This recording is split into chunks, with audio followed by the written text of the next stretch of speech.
ভাই প্রচন্ড ঠান্ডায় ঢাকা শহরেই পুরো কাঁপাকাঁপি অবস্থা। আপনাদের কার এলাকায় কি অবস্থা ডেফিনিটলি কমেন্ট করে জানায়েন। আজকে ভিডিও করতে যেয়ে আমি খুবই নস্টালজিক ফিল করতেছি বিকজ এমন একটা ফোন নিয়ে কথা বলতেছি যেটা এখন থেকে প্রায় ৯ বছর আগে রিলিজ হয়েছিল।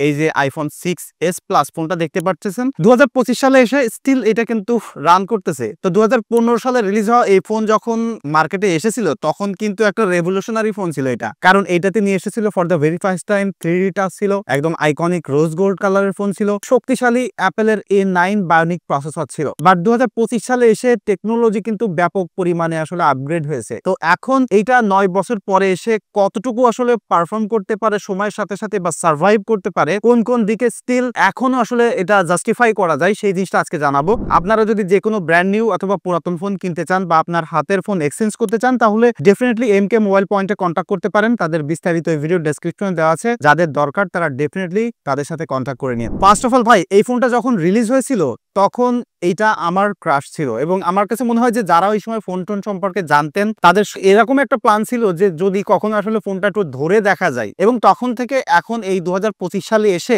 iPhone 16 Pro Max কিন্তু আমরা দেখতেছি। তো সেইটার সাথে যদি ডিজাইনে কম্পেয়ার করি, সত্যি কথা বলতে কি এই ডিজাইনটা অনেকের কাছে বেশি ভালো লাগবে। এই ফোনটা এত স্লিম, জাস্ট হাতের মধ্যে ধরলে এত বেশি কমফোর্টেবল ফিল হয়, কোনো প্রকার কভার কেসিং ছাড়াই এটা ইউজ করতে গেলে একদম অ্যামেজিং। এবং মোস্ট অফ দ্য কোম্পানি এইরকম জায়গায় আসতে এখন কিন্তু স্ট্রাগল করতেছে, লাইক তারা হাতের মধ্যে একটা ভালো কমফোর্টেবল ফিল দিতে চায় এবং সেই সাথে ফোনটা কিন্তু ডিউরেবল হতে হবে এবং সেই কাজটা কিন্তু 2015 সালে অ্যাপেল করে দেখিয়েছিল। তবে এখনকার ফোনগুলো অনেক বেশি পুরু হয়ে গেছে, এত স্লিম করতে পারতেছে না। তবে এই ফোনটা যদি জাস্ট এই ডিসপ্লের নচ টিনটা না থাকতো এবং টোটালি স্ক্রিন মিলে একটা ডিসপ্লে থাকতো, এখনো 2025 সালে এসে মানুষ এই ফোনটাই কিন্তু এখনকার নতুন নতুন ডিজাইনের ফোনগুলোকে বাদ দিয়ে ফর শিওর। এবং যে বিল্ড কোয়ালিটি দেখতে পাচ্ছেন 9 বছর পরে এসেও এখনো একদম রক সলিড, এবং যে কারণে অনেকেই একদম লম্বা সময় ধরে আইফোন কিনে বা অনেক পুরাতন আইফোন গুলোও কিনে ব্যবহার করতে পারে। এটাও একটা কারণ যে ভাই এই ফোন একবার কিনলে এইটা তেমন কিছুই হয় না, মানে একদম রক সলিড, যেমনটা বললাম ভেরি টাফ স্মার্টফোন। এবং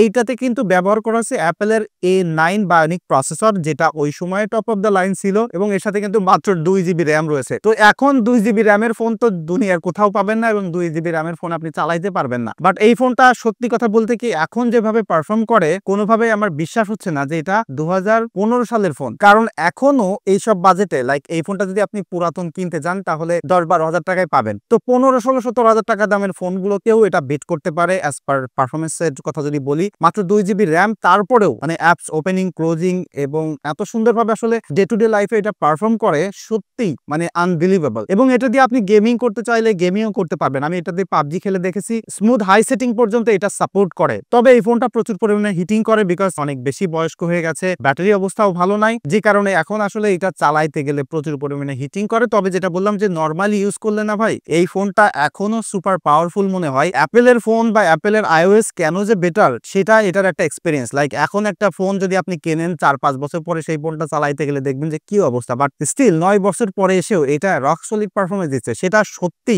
অবিশ্বাস্য লেভেলের। তো যে কারণে এই ফোনটা ব্যবহার করতে যে আমার যে জিনিসটা মানে মনে হচ্ছে যে এখন আমরা বলি যে এত রেভলিউশন নিয়ে আসছে, এত কিছু নিয়ে আসছে, বাট 9 বছর আগের একটা ফোন দিয়েও এখনো স্মুথলি আপনি ডেইলি টাস্কিং গুলো করতে পারতেছেন। মোস্ট অফ দ্য ইউজার আমরা স্মার্টফোনে যেসব কাজগুলো করি সেগুলো করতে পারতেছেন, তাহলে এত আপগ্রেড করে আসলে করলোটা কি? তবে হ্যাঁ, একটা জিনিসের ডেফিনেটলি ইমপ্রুভ করেছে, সেটা হলো ইফিসিয়েন্সির দিক থেকে। এই ফোনটাতে কিন্তু মাত্র একটা 12 মেগাপিক্সেলের ক্যামেরা ব্যবহার করা হয়েছিল এবং এই ফোনটাতে এখন যেমন র্যান্ডমলি ফোনগুলোতে পোর্ট্রেট তোলা যায় সেই অপশনটা নাই, জাস্ট নর্মাল ফটোগ্রাফি করতে পারবেন, নাইট মোড নাই। এবং এই ফোনটা যদি এখন অ্যাকচুয়াল ফটোগ্রাফির এক্সপেরিয়েন্সের কথা বলি তাহলে এটাতে ভিভিড মুডটা আছে। তো ভিভিড মুড দিয়ে যখন আপনি একদম প্রপার লাইটে ছবি তুলবেন এর থেকে অনেক দাম, লাইক আপনি 15-16-17 হাজার টাকা, ইভেন 20 হাজার টাকা 25 হাজার টাকা দামের ফোনের সাথেও কম্পেয়ার করলে, ব্র্যান্ড নিউ এর সাথে কম্পেয়ার করলে সত্যি কথা বলতে কি এইটার ছবির কোয়ালিটি ভালো পাবেন ফর শিওর। তবে হ্যাঁ, এখনকার স্মার্টফোন গুলো লো লাইটে বা কন্ট্রাস্টি লাইটে প্রচুর পরিমাণে ইমপ্রুভমেন্ট করেছে, অ্যাটলিস্ট তাদের প্রসেসরের কারণে ফোনে দারুণ ডাইনামিক রেঞ্জ ক্যাপচার করতে পারে এবং লো লাইটে লো শাটার স্পিডেও কিন্তু ভালোভাবে স্টেবল ফটো দিতে পারে, যেটা এই ফোনটাতে ভাই পারে না। 2025 সালের কোনো স্মার্টফোনের সাথে এটাকে কম্পেয়ার করা যাবে না বিকজ সেই টেকনোলজিটাই আসলে এখানে নাই। এর সাথে কিন্তু 5 মেগাপিক্সেলের একটা সেলফি ক্যামেরা আছে, সেলফির এক্সপিরিয়েন্স কিন্তু এখন ভাই একদম পুরো নাজেহাল অবস্থা। অর্থাৎ একটা জিনিস আমি ক্লিয়ার হচ্ছি যে প্রসেসরগুলো ইমপ্রুভমেন্ট করেছে, সেইটার একটা প্রতিফলন কিন্তু ক্যামেরাতে খুব ভালোভাবে দেখা যাচ্ছে, যেটা এই 2015 সালের ফোনগুলোতে আসলে ছিল না। এবং এই ফোনটা দিয়ে কিন্তু 2015 সালে 4K 30 ফ্রেমে ভিডিও করা যেত, এবং এখনো যেটা এসে এই 2025 সালে রিলেভেন্ট বলতে পারেন। অনেক ফোনে আপনি যদি 15-16 হাজার টাকার নিচে কোনো ফোন কেনেন এবং ব্র্যান্ড নিউ হয় সেটা, তাহলে সেটাতে আপনি 4K ভিডিও করতে পারবেন না। তবে এই ফোনটা এখন করতে পারতেছেন। এইটা ওই সময় আসলে ভালো ছিল, বাট এখন খুবই বাজে অবস্থা। এবং একটা দারুণ উদাহরণ আপনাদেরকে দেই, আমরা যখন 12-13 সালে একদম 720p ভিডিও দেখতাম, তখন কিন্তু মোস্ট অফ দা ভিডিও এরকমই ছিল, সেইগুলো এত ক্লিয়ার লাগতো। আর 2025 সালে যখন আমি এসে আসলে ফুল এইচডি ভিডিও দেখি, আমি যে ইউটিউব ভিডিও করি এটা 4K করে, ফুল এইচডি ভিডিও করলে আমার কাছে কেমন জানি বিরক্ত লাগে, মনে হয় যে এটা ক্লিয়ার না। মানে হ্যাবিটটাও চেঞ্জ হওয়ার কারণে এইটার ভিডিও কোয়ালিটি খুব বাজে। সেলফি ক্যামেরাতে শুধুমাত্র 720p তে ভিডিও করা যায়। তবে এই ফোনটা ব্যাটারিতে এসে এখন দারুণ ভাবে পিছিয়ে পড়ে, বিকজ এতদিন আগের একটা ফোন, ডেফিনেটলি এটা তো অরিজিনাল ব্যাটারি নাই, আর ব্যাটারি যেগুলো লাগানো আছে সেগুলোর অবস্থা ভালো না। এখানে কিন্তু 2750 মিলিঅ্যাম্পিয়ার একটা ব্যাটারি তারা তখন ব্যবহার করছিল। তো এখন কেউ যদি এটা সত্যিকার অর্থে কিনতে চান, তাহলে আমি বলবো যে আপনার দিনে কতবার চার্জ দিতে হবে তার কোনো ঠিক নাই। কারণ আমি এইটা ব্যবহার করতে যে রাইখা দিচ্ছি, চার্জ চলে যাচ্ছে, এবং একটুখানি চালাইলে চার্জ চলে যায়। সো ব্যাটারি চেঞ্জ করলেও কিন্তু এগুলোতে ভালো ব্যাটারি ব্যাকআপ পাওয়া যায় না। সো কেউ যদি মনে ভুলে এটা কিনতে চান, তাহলে সেই জিনিসটা মাথায় রাখবেন। তবে একটা জিনিস ভালো ব্যাপার, সেটা হচ্ছে দেখেন এত স্লিম ফোন, তারপরেও এই ফোনটাতে আপনি হেডফোনের জ্যাক পাচ্ছেন, এবং এই হেডফোনের জ্যাকের ব্যাপারটা কিন্তু এখনো রিলেভেন্ট। মোস্টলি যারা গেমিং করতে চান তাদের জন্য কিন্তু ওয়্যারলেসের থেকে ওয়্যার্ড এই হেডফোনটা বেশি কার্যকরী, বিকজ কোনো প্রকার লেটেন্সি থাকে না। তবে এখনকার এই ট্রেন্ডটাই কিন্তু হারায় গেছে, কোনো প্রকার হেডফোনের জ্যাক আপনি ফ্ল্যাগশিপ ফোনগুলোতে পাচ্ছেন না, কিছু একদম লো বাজেটের ফোনগুলোতে পাবেন। তবে ফাস্ট চার্জিং এর ক্ষেত্রে কিন্তু এখন দারুণ ইমপ্রুভমেন্ট করেছে। অর্থাৎ 15, 16, 17 সালের দিকে ফোন যখন আমরা কিনতাম, একদম স্লো চার্জ হইতো, চার্জ দিলে অনেক সময় লাগতো, আবার দ্রুত চার্জ শেষ হয়ে যাইতো। সেই জায়গায় কিন্তু দারুণ একটা ইমপ্রুভমেন্ট করেছে। বাট এটার সাউন্ড কোয়ালিটি কিন্তু এখনো ভাই দারুণ আছে,